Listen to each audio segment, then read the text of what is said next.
Assalamualaikum warahmatullahi wabarakatuh. Nama saya Sri Mariani, NIM 0503183236. Saya berasal dari Perbankan Syariah Limaha, Fakultas Ekonomi dan Bisnis Islam. Di sini saya ingin membuat video untuk memenuhi ujian akhir semester mata kuliah penganggaran yang diajar oleh Bapak Asra Irdiansa MSI. Baiklah, di sini saya akan menjelaskan tentang pertemuan ke-13, yaitu anggaran investasi.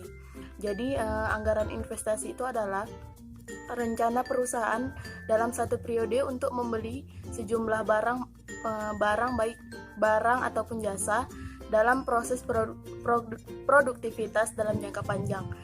Jadi di sini ciri-cirinya yang pertama itu dana investasi itu memiliki jumlah yang sangat besar. Lalu yang kedua itu dana investasi yang dikeluarkan itu terkait dengan jangka waktu yang panjang. Lalu ada investasi yang dilakukan menyangkut harapan terhadap masa yang akan datang. Dan yang terakhir itu kesalahan yang dilakukan akan berakibat fatal, yaitu dia akan memberi pengaruh pada jangka panjang. Lalu ada jenis-jenis investasi. Yang pertama itu investasi penggantian, lalu yang kedua ada investasi penambahan kapasitas, yang ketiga itu ada investasi penambahan jenis produk baru, dan yang terakhir adalah investasi lain-lain. Lalu ada sumber dana investasi. Yang pertama itu sumber dana internal. Apa itu sumber dana internal? Yaitu sumber dana yang berasal dari dalam perusahaan, seperti setoran modal pemilik, laba ditahan, lalu cadangan-cadangan. Lalu yang kedua ada sumber dana eksternal. Apa itu sumber dana eksternal? Yaitu sumber dana yang berasal dari luar perusahaan, seperti kredit bank, obligasi, leasing, dan lain sebagainya.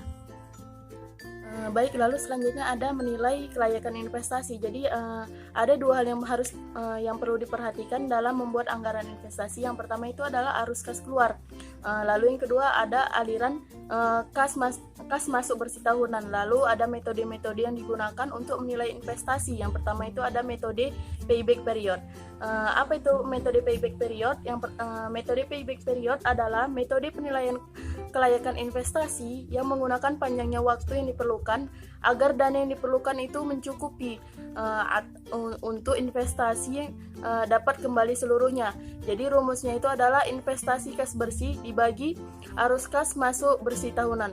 Lalu yang kedua ada metode present value. Apa itu metode present value? Metode present value adalah metode yang mempergunakan proses yang telah didiskontokan atas biaya modal yang diinginkan sebagai dasar penilaian investasi. Jadi rumusnya itu adalah P sama dengan VN dibagi 1 ditambah R pangkat N, di mana P itu adalah jumlah uang pada awal period, N itu adalah waktu, R adalah tingkat bunga, lalu VN itu adalah jumlah uang pada akhir period. Lalu yang ketiga ada namanya metode accounting rate of return. Jadi metode ini adalah metode penilaian investasi dengan menggunakan laba sebagai dasar perhitungan. Rumusnya itu adalah laba bersih dibagi total investasi. Demikian penerangan dari materi pertemuan 13 dari saya. Kurang lebihnya saya mohon maaf. Assalamualaikum warahmatullahi wabarakatuh.